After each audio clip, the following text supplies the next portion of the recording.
KaraokeBooks. The Captain's Daughter. Aleksandr Pushkin. Translated by Ekaterina Telfer. Audiobook. Chapter 9. The Separation. I was awakened at an early hour by the beat of the drum. I proceeded to the place of assembly.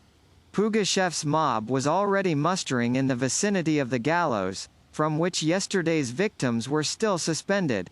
The Cossacks were on horseback, the foot soldiers under arms. The standards were unfurled. Several guns, among which I noticed our own, had been mounted on field carriages. The inhabitants had also assembled in expectation of the pretender. At the porch of the commandant's house stood a Cossack, holding a beautiful white horse of the Kyrgy breed by the bridle. I looked for the body of the commandant's wife.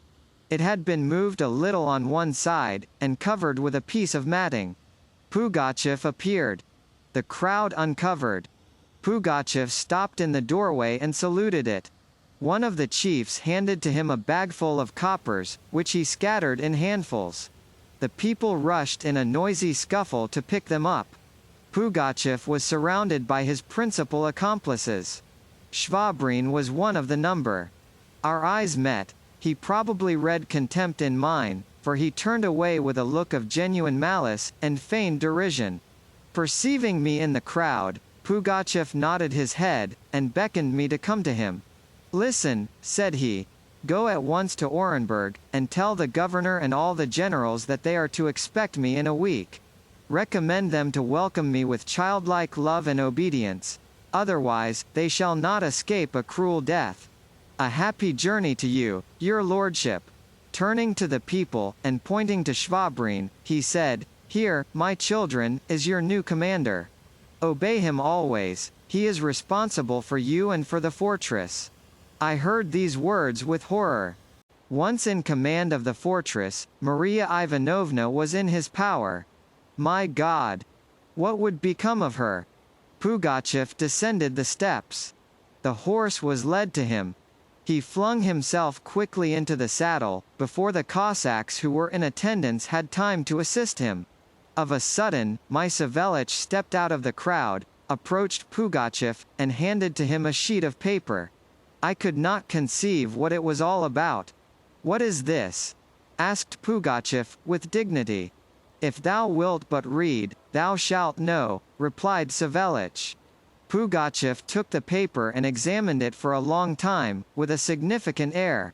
"Why dost thou write so elaborately?" he inquired at last. "Our bright eyes are able to decipher nothing of this. Where is my chief secretary?" A young man, in a corporal's uniform, was quickly at Pugachev's side. "Read aloud," said the pretender, giving him the paper. I felt very curious to know what my servant had found to write to Pugachev about. The chief secretary spelled out in a stentorian voice, the following. 2 dressing gowns, one of cotton, the other of striped silk, value 6 rubles. "What does this mean?" said Pugachev, frowning. "Order him to read on," replied Savelich, quietly. The chief secretary proceeded. "A uniform coat of fine green cloth, value 7 rubles. White cloth trousers, 5 rubles. 12 shirts of Dutch linen, with ruffles, 10 rubles. A case containing a tea service, 2.5 rubles. "What rubbish!" interrupted Pugachev. "What do I care about tea cases and trousers with ruffles?" Savelich cleared his throat, and proceeded to explain. "Deign to understand, my little father, that it is an inventory of the gentleman's property, stolen by the wretches." "What wretches?" said Pugachev, angrily. "I beg your pardon, a slip of the tongue," replied Savelich.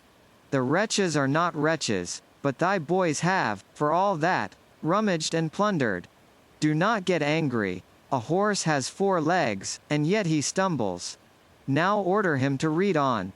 "Read to the end," said Pugachev. The secretary continued. 1 cotton counterpane, another of wadded silk, value 4 rubles. A fox fur pelisse, covered with red ratteen, value 40 rubles. Also, a hare-skin taloo, given to thy grace at the wayside inn, value 15 rubles. What is that? Exclaimed Pugachev, with fire in his eyes. I felt alarmed for the safety of my poor servant. He was about to resume his explanations, but Pugachev interrupted him. How dost thou dare to come to me with such rubbish as this? He exclaimed, tearing the paper out of the secretary's hands, and throwing it in Savelich's face. Stupid old man! You have been plundered. What a great misfortune! Know, old owl, that you must pray to God unceasingly for me and my boys, for that thou and thy master are not hanging up there by the side of the rebels. Hare taloo! Dost thou not know that I might have thee skinned alive, to make touloups of?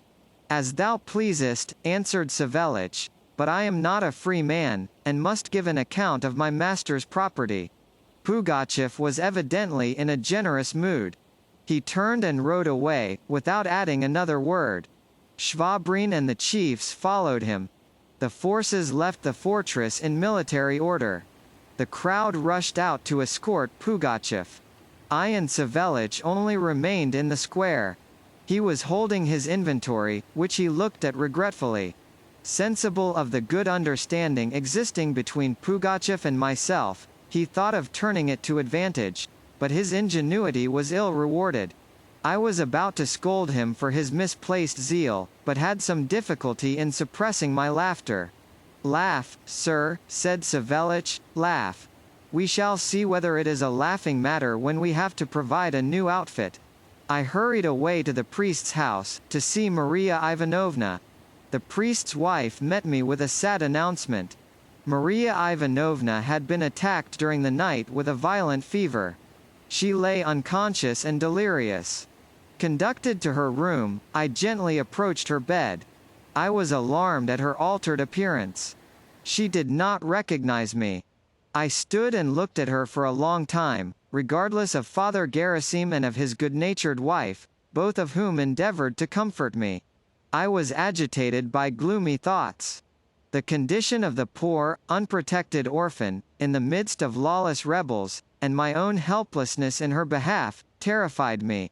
But Shvabrin it was that most tormented me. Invested with authority by the pretender, in command of the fortress where the unhappy girl, the innocent object of his hatred, would be left, he was capable of doing anything. Of what avail was I? What assistance could I render? How was I to free her from the villain's power? There was but one way. I decided upon going to Orenburg immediately, with the object of hastening and co-operating in the recovery of the fortress of Bilogorsk.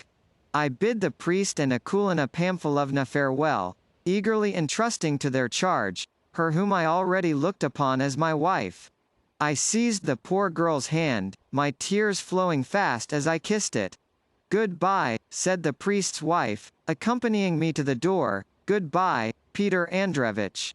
We must hope to meet in better times. Do not forget us, and mind you write often. Poor Maria Ivanovna has no one left now but yourself to protect her." Returning to the square, I stopped an instant to look up at the gibbet, and inclined my head before it, then leaving the fortress, took the Orenburg road, accompanied by Savelich. I was walking on in deep meditation, when suddenly I heard behind me the tramping of a horse. I looked back. A Cossack, galloping out of the fortress, and leading a Bashkir horse, was making signs to me. I awaited him, and soon recognized our orderly. Riding up to me, he dismounted, and handing over the bridle of the other horse, he said, "Your lordship, our father makes you a present of a horse, and of a pelisse off his own back." A sheepskin taloo was secured to the saddle. "Also," muttered hesitatingly the orderly, "he also sends you half a ruble. But I have lost it on the way. I entreat that you will generously forgive me." Savelich looked askance at him, and murmured, "Lost on the way? And what is it that jingles in thy breast? Thou shameless fellow! What jingles in my breast?" said the orderly, not in the least abashed. "God be with thee, little old man. It is the bridle that jingles, and not the half ruble. Very well, I said, interrupting the altercation. Thank him who sent thee, in my name. Try to find the lost money on thy way back, and keep it for a vodka. Much obliged to you, your lordship, he answered, turning his horse's head. I shall ever pray to God for you. So saying, he galloped back, keeping one hand inside his breast, and in a few minutes was out of sight. I put on the taloo, and mounted the horse, Savelich getting up behind. There, sir, said the old man, dost thou not see that I have not uselessly bowed down before the rascal? Thief though he be, he has felt somewhat ashamed, although this huge Bashkir nag and the sheepskin taloo are not worth one half of what the vagabonds have stolen, and what thou thyself hadst given him, and yet they may prove of service, even a few hairs off a vicious dog. KaraokeBooks.